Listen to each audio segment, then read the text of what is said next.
Hello, and welcome to the Excellence Foresight, the podcast where we explore the mindset, models, and strategies shaping the future of sustainable excellence in organizations.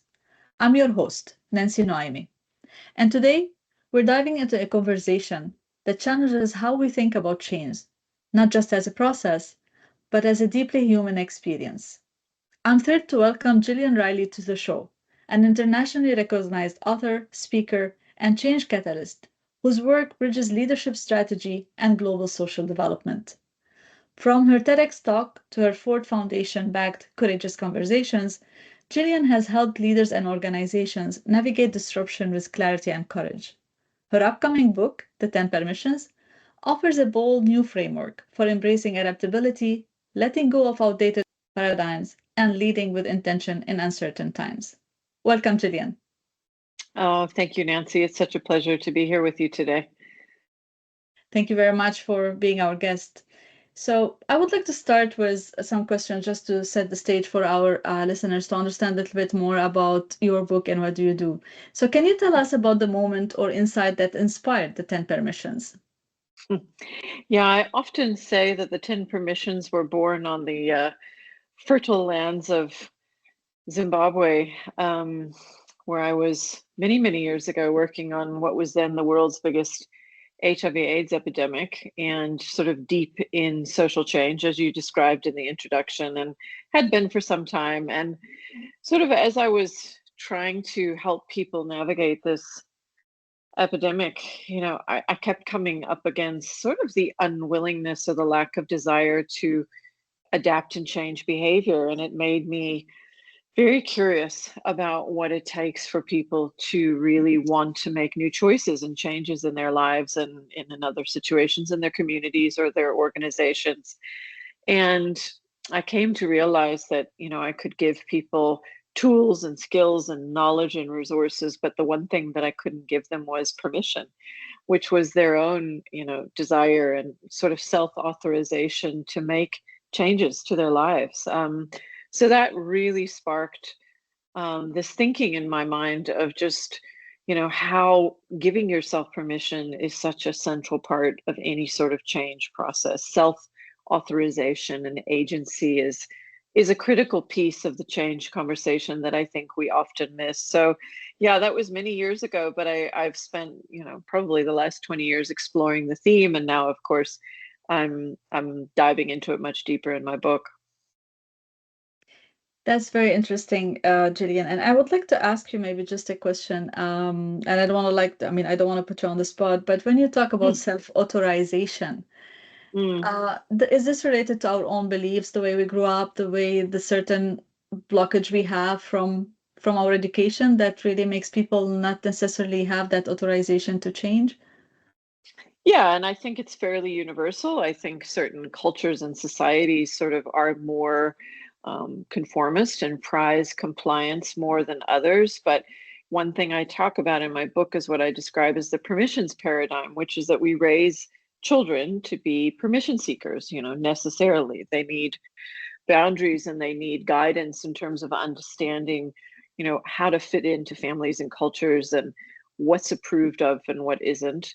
But what we don't do is support young people moving into adulthood to give themselves permission. So to sort of claim an appropriate amount of authority in adulthood to make some of their own decisions. And I think what we're seeing right now is in a very disruptive world where there are so many choices that we have to make, so many changes that we're trying to make sense of, without that sense of self-permission. If you're always looking externally for someone to, give you approval or give you the answer, you can find yourself feeling kind of frozen, unsure of what to do or unsure of what's right. So I think it's become, in my mind, an ever more important topic as we've moved into a world where self-direction is more critical than ever. I think this is really, I think you're describing what we're living these days, I think, in a very accurate manner. So I think you gave us already the answer to why you chose, I think, the permissions and your book to be around that. Can you walk us through one or two of the permissions that resonate most with change makers or leaders from your book, Jillian? Sure. Well, I'm not sure if they'll resonate, but I think it'll be quite interesting. So there's a couple of them that are about when I say permission to think small and to forget about the future. So I think for change makers, those two might be quite interesting because, historically, we've always sort of worked in a deductive manner as it relates to change. We established a future vision, and then we worked backwards to decide how we got there. And we often were encouraged to have big plans, big long-term plans, big ideas, and then figure out the ways to get there. And part of this permission is acknowledging the fact that in a disruptive world, we don't always have that long line of sight. We can't always see exactly where it is we want to get to.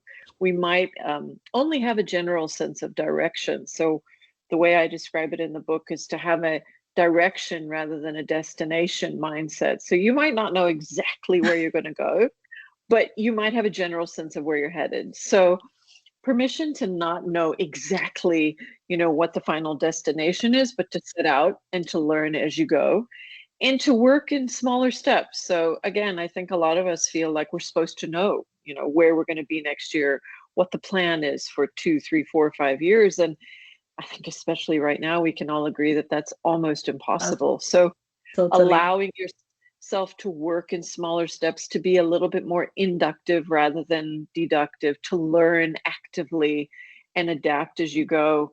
I think that's a very different mindset to one that we've historically used, but to me, it's more important than ever if we're going to navigate growth and change.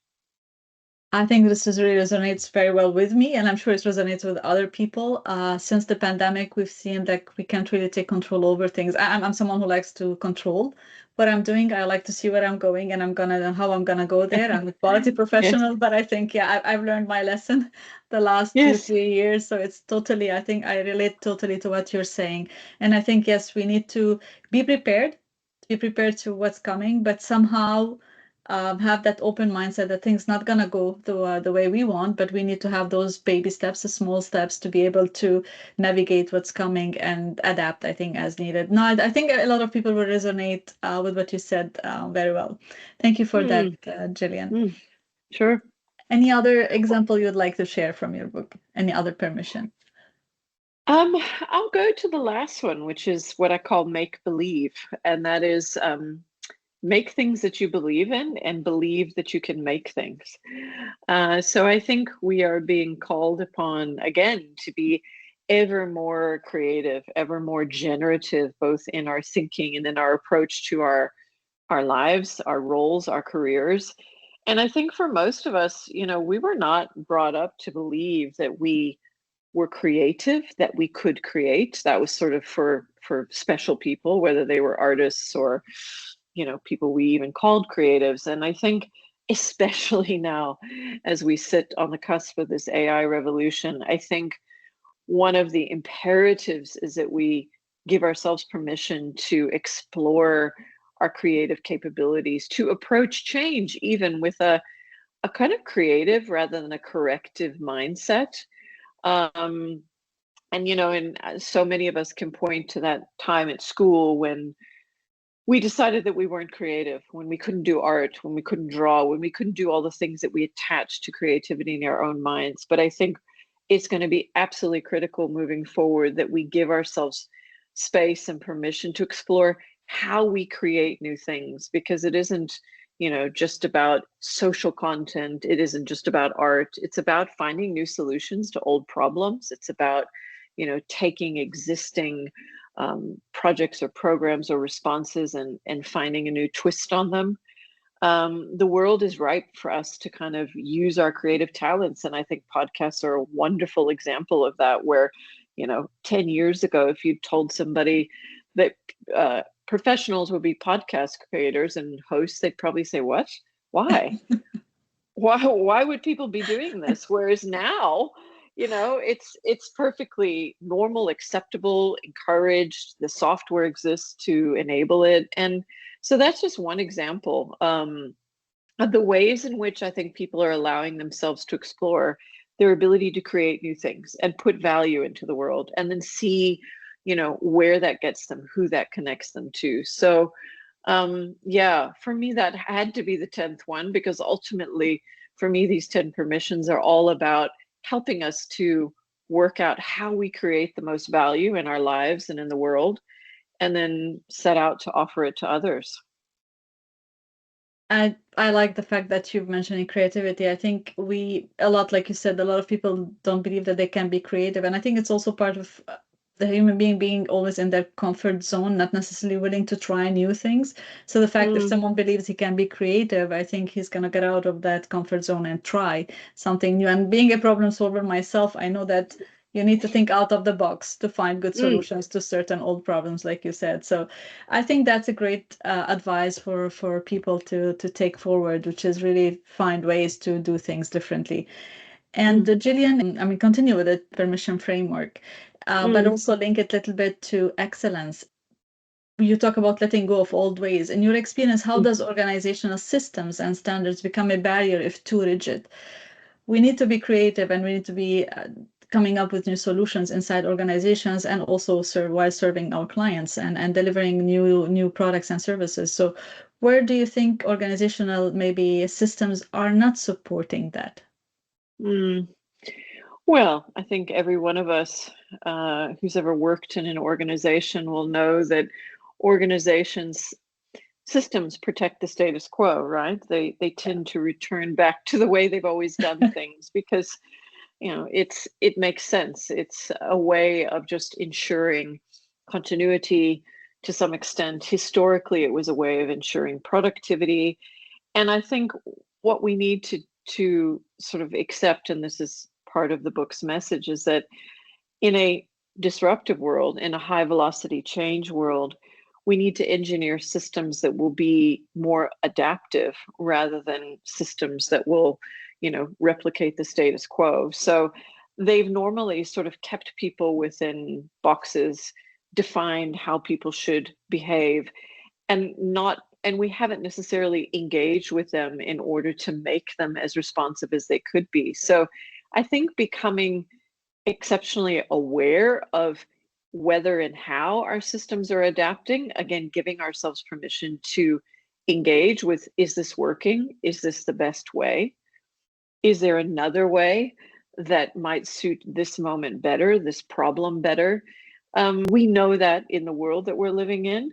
So we need to kind of, in some ways, mimic that, both in our own behavior and in the systems and processes that we create. So whereas, let's say, in a 20th century environment, a fixed system felt like it was protection against human error, against, sort of a variety of different things that could go wrong. I think now the imperative for leaders is to say, is the current way the best way? To approach with curiosity and with openness the question of how do we continue to adapt and be intentional about the ways that we're working. And so often, we don't take the time to do that. We just keep going.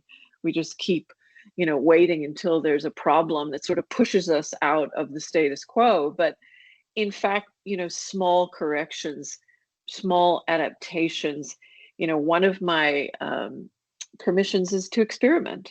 So to not wait until something's going wrong to fix it, but to try new things routinely, to look for small adaptations, small experiments, as opposed to sort of periodic corrections and creations, is where I think the key is.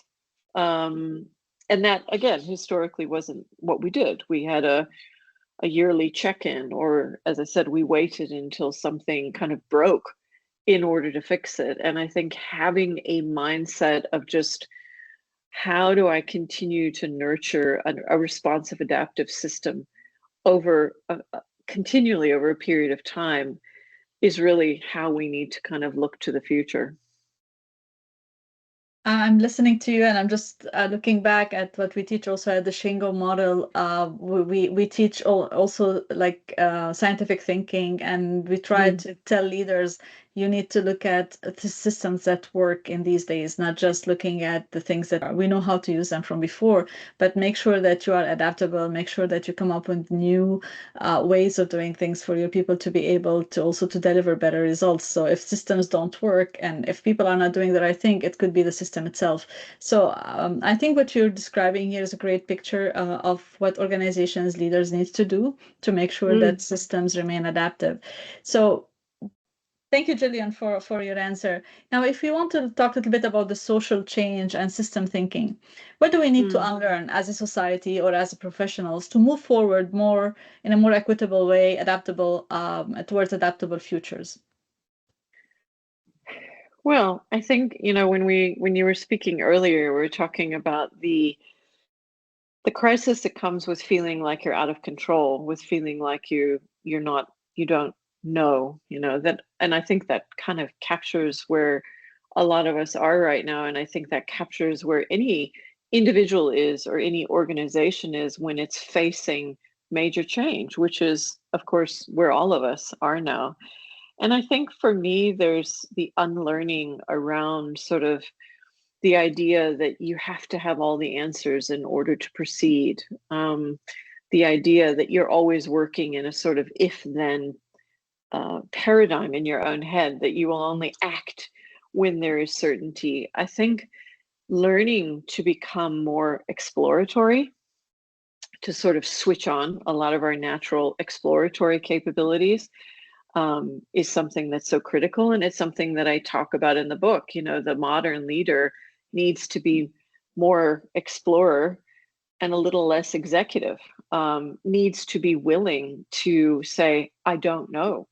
I don't have the answers. And that's very hard for people who occupy positions of power and authority. They expect themselves, if they are capable leaders, to have answers and then lead their people towards that answer. And I think sort of repositioning our understanding of what leadership looks like in very disruptive times means, saying, I don't know. I really don't know how this is going to unfold, but I'm willing to ask the best questions. I'm willing to be deeply curious.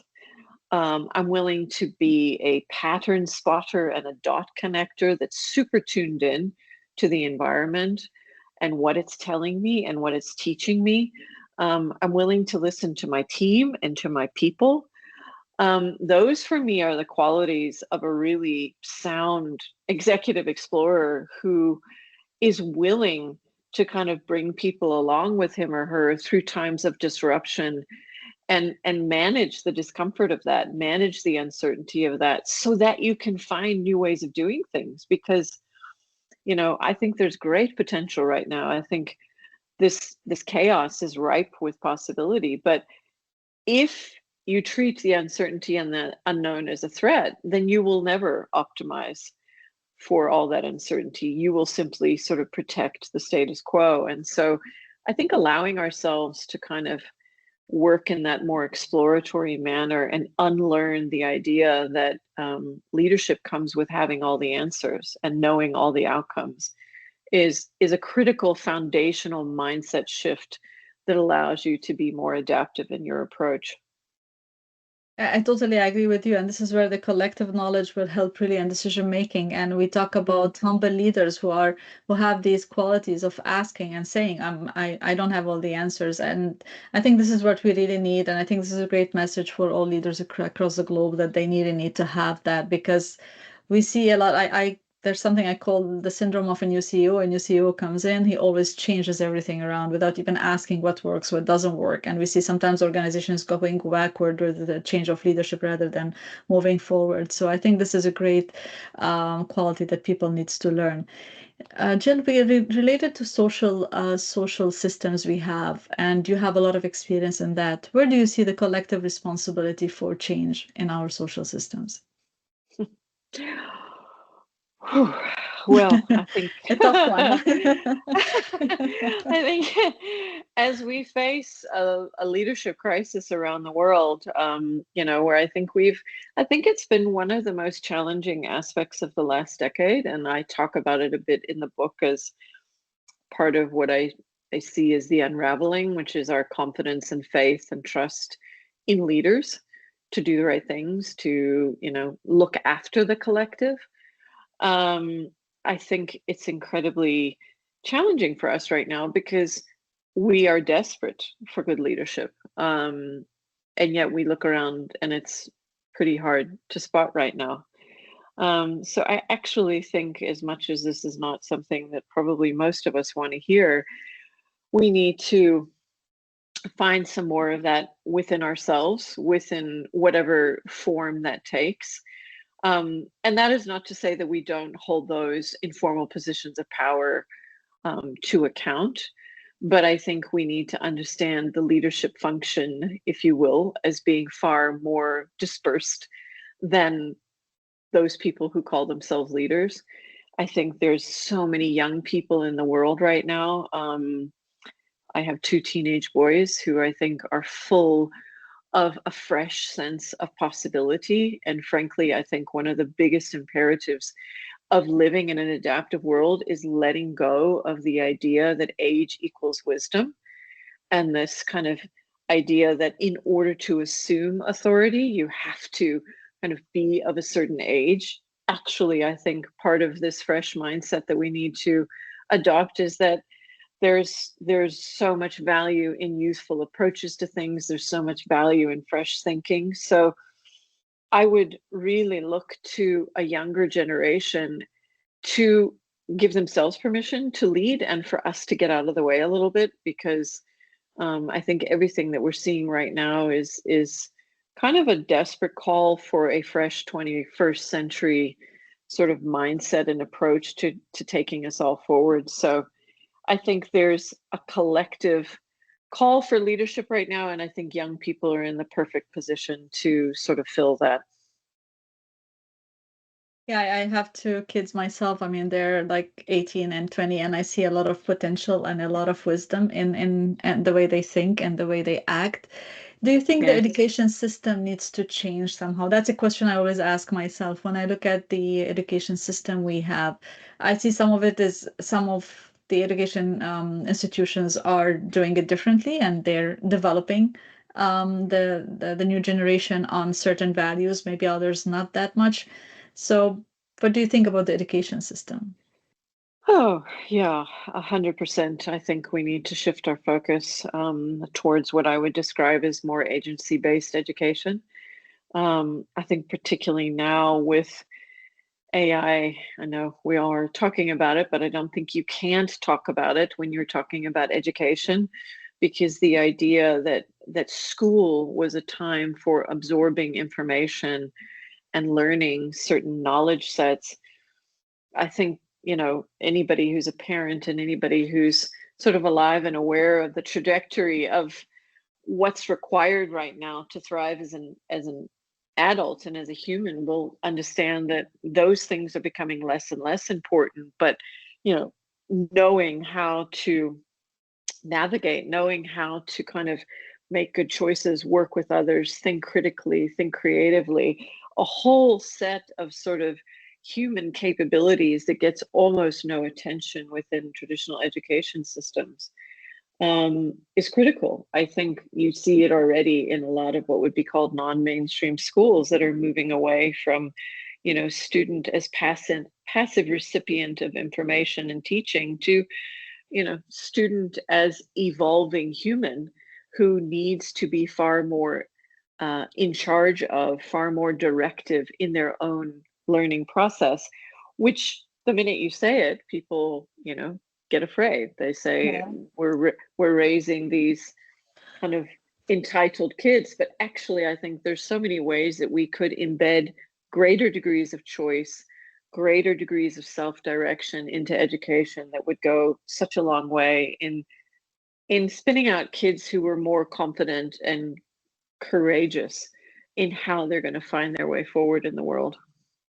Yeah, I hear what you're saying. I think, Julian, I think there's a lot of changes that needs to be done in our systems, education, social system, and everything. And it's a lot of work. I think I do hope that we'll be able to do it right. But yeah, we have challenges with existing leadership, and we see more and more talks about certain elements which are important in organizational leaders and other types of leaders, which I think could be an eye-opener as we move forward if we become more and more conscious about these and the choices we make also.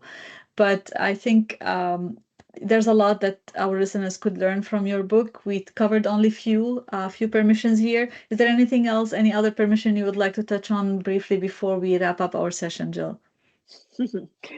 Well, I guess I'll just start with the first one, which is be willful, which feels like a good place to end and begin.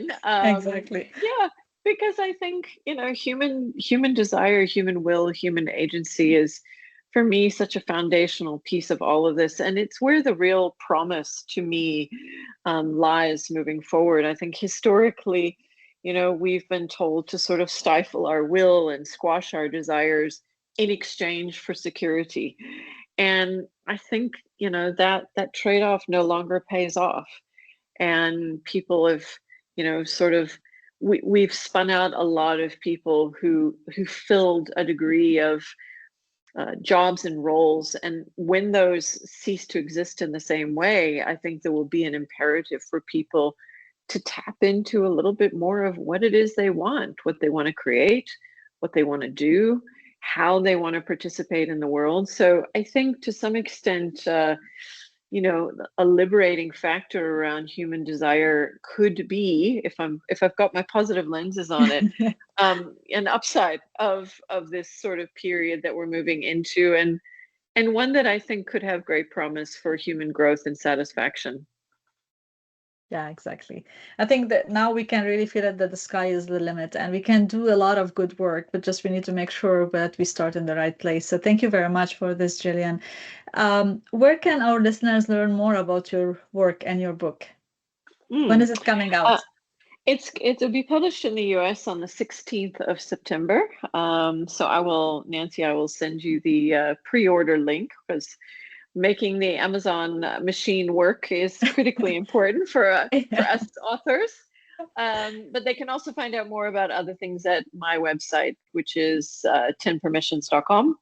I'm very active on LinkedIn, and I really kind of, one of the things I'm most looking forward to in the months ahead as people start to read the book and engage with the content is the conversations that I'm hoping it'll spawn, some of which will be with me. I would look forward to people reaching out, chatting to me about how they're making sense of it in their own lives, the permissions they're giving themselves, and sort of the ways in which hopefully the book is shaping their sense of what's possible for them moving forward.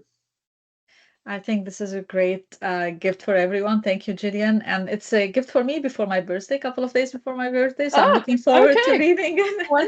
Wonderful. An ideal birthday present. Yes, exactly. Thank you. So, Yeah. with this, Jillian, I would like to thank you a lot for sharing your thoughts, for sharing the lessons from your book. I think from what you just told us about the permissions, these are great lessons for us, I think, to start focusing on. And as we wrap up today's conversation, I invite everyone listening to the podcast to reflect on one permission you're ready to give yourself, whether it's to pause, to pivot, to speak up, or to let go. Change isn't just about strategy, it's about courage, connection, and the willingness to reimagine what's possible. And like Jillian said, there's plenty of possibilities available for everyone with the current, I think, evolution of our world. Thank you for joining me, Jillian. Thank you for sharing your book. This was the 10 Permissions podcast. If today's episode resonated with you, share it with someone who's navigating their own transformation. And remember, the path to adaptive leadership begins with the permissions we claim for ourselves. Until next time, stay curious, stay courageous, and keep giving yourself permission to grow. Thank you, Jillian. Thank you, Nancy. What a pleasure.